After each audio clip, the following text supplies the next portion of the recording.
BPL এর আগে জাতীয় দলের আর খেলা নেই, তবে বিশ্রামের সুযোগ পাচ্ছেন না ক্রিকেটাররা।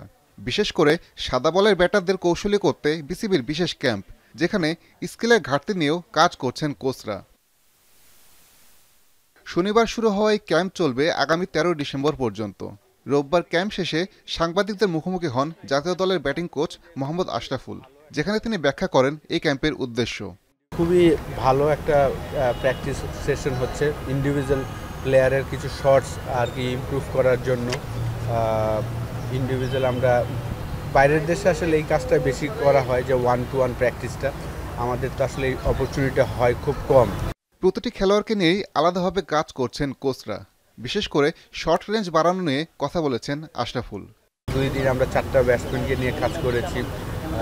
তাদের ইন্ডিভিজুয়াল আপনার শটসগুলো ইমপ্রুভ করার জন্য আর কি। ওরা পারে এই শটগুলো, কিন্তু আরও যেন পারফেকশন হয়, সেই কারণেই আসলে দেখা যাচ্ছে যে ক্রিকেটিং শটসের উপরে যেন আমরা বেশি আর কনফিডেন্স নিয়ে খেলি, সেই জিনিসগুলো নিয়ে কাজ করার চেষ্টা করছি।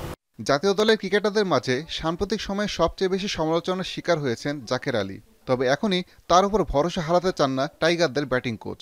ঢাকা প্রিমিয়ার লিগ বলেন, এনসিএল বলেন, বিসিএল বলেন, বিপিএল বলেন, সব জায়গায় কিন্তু সে পারফর্ম করে বাংলাদেশ টিমে ঢুকেছে, এবং বাংলাদেশ টিমে ঢুকেও কিন্তু সে 3টা ফর্মেটই ভালো খেলেছেন।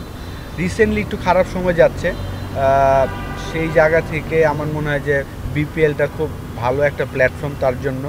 বিপিএল এর পরই বিশ্বকাপ সামনে, টানা খেলার আগে এই ক্যাম্প থেকে ক্রিকেটাররা নিজেদের স্কিল আরও উন্নত করবেন, এমনটাই প্রত্যাশা আশরাফুলের। আসাদুজ্জামান লিটন, এখন, ঢাকা।